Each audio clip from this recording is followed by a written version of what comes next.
every freedom that we benefit from hinges on free speech. Everything it grows from free speech. If you don't have free speech, your other freedoms will very likely collapse.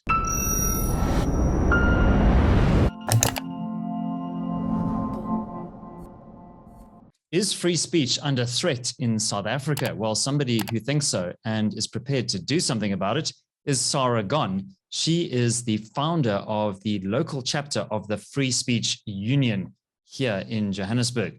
Sara Gon, tell us more about why you felt it was necessary to initiate this project. I felt it necessary because one seeing free speech being inhibited both in the social media sphere, and linked to that is in schools, universities, other institutions where ideologies tend to literally crowd people out of the public space, and their opinions are not being heard. So the idea behind it is to advocate for and punt the idea of speech being as free as possible. In other words, within the limitations only of the Constitution, that anything else is really we regard as excessive, and essentially take the view that you have no right not to be offended. So it really is taking on, essentially becoming used to the idea that people can say what they want, and that it may often be egregious and unpleasant, but the best place to deal with that is in the public square by responding to it and challenging it. So that's really the motivation behind it. And so the area of one of the areas of concerns is social media. The other area is in the spheres of education, as I've mentioned.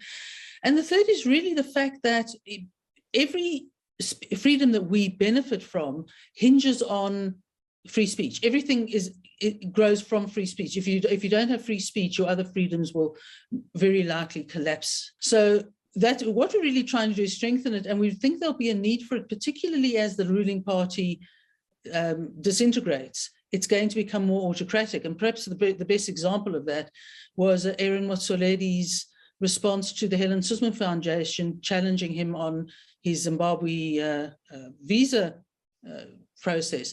And I mean, the Helen Suzman Foundation was doing what NGOs have always been entitled to do, but he was questioning their funding, he was questioning their excessive use of the courts. It looked like a man under pressure, and he is symbolic, to my mind, of the ruling party. Right. Well, Sara, tell us more about the Free Speech Union itself, because there is a mother body in the United Kingdom that was initiated by Toby Young and a number of others. How did that come about? What has been its work thus far?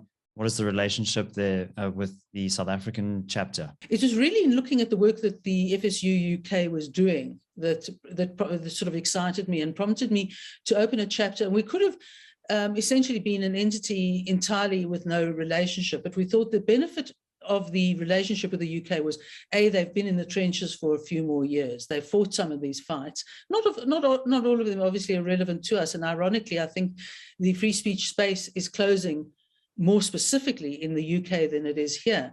But it was watching them deal with an issue that has tended to be accepted as part of the narrowing of the political space, and no one's been doing anything about it. And Toby and others got together and decided to do something about it. So they've fought cases, they've argued with the universities, they've raised legal issues, not necessarily with the idea of going to court, about particularly educational institutions contravening their own constitutions and principles. And I thought if we could make a link with them, an association, which is really what it is, they don't dictate to us what we do. They're very happy to offer us their guidance, their materials, their resources.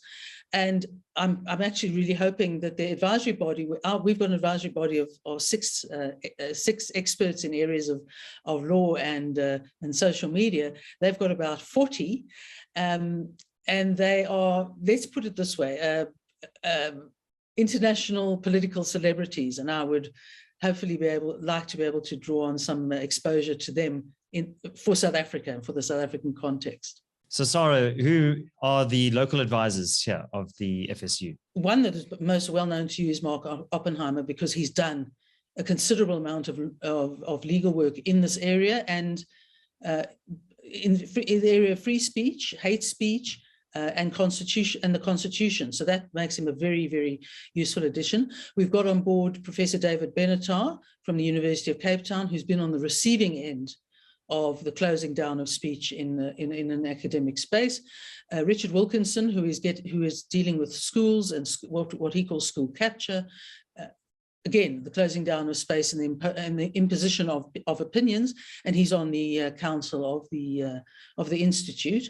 Advocate Martin Brassey, SC, who is also on the council and very, very experienced lawyer in the area of human rights.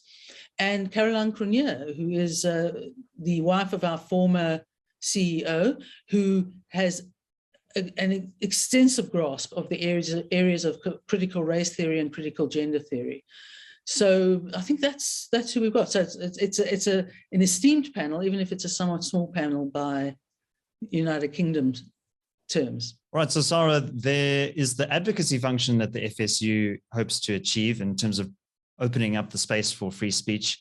But then there's also a practical function. What kinds of services or activities will you be engaged in to help people to protect their free speech rights? Well, we've obviously got to get our name out there. And in doing so, we hope to encourage people to contact us either by email or by phone, and we will assist them. For example, if they have an issue at a university, we would, in the name of the Free Speech Union, write to the university and point out what the legal problems are. The aim wouldn't be initially at all to get combative. It's to try and resolve the issue. In the long run, we would look at trying to provide legal advice in cases that we think are really appropriate to broadening the issue for South Africans in general. And what we have done for a start is sent a detailed letter to one of the provincial education departments, explaining why they should not embark upon the process of using critical race theory and gender theory to deal with perceived racism in schools and problems related to gender identity, and essentially encouraging them to go other routes and offering to make a presentation to them or to talk to them, whatever they're most comfortable with. So it really is trying to do a direct engagement with the aim of assisting directly, as opposed to simply advising on an issue that may arise. Sara Gon, thank you very much. Let's hand over to you, our audience. Do you think that free expression is under threat in South Africa? Leave your thoughts down in the comments section below. Also, if you enjoyed this analysis, you might want to check out this video over here. Don't forget to like this video and subscribe to the channel as well. My name is David Ansara. Until next time, take care.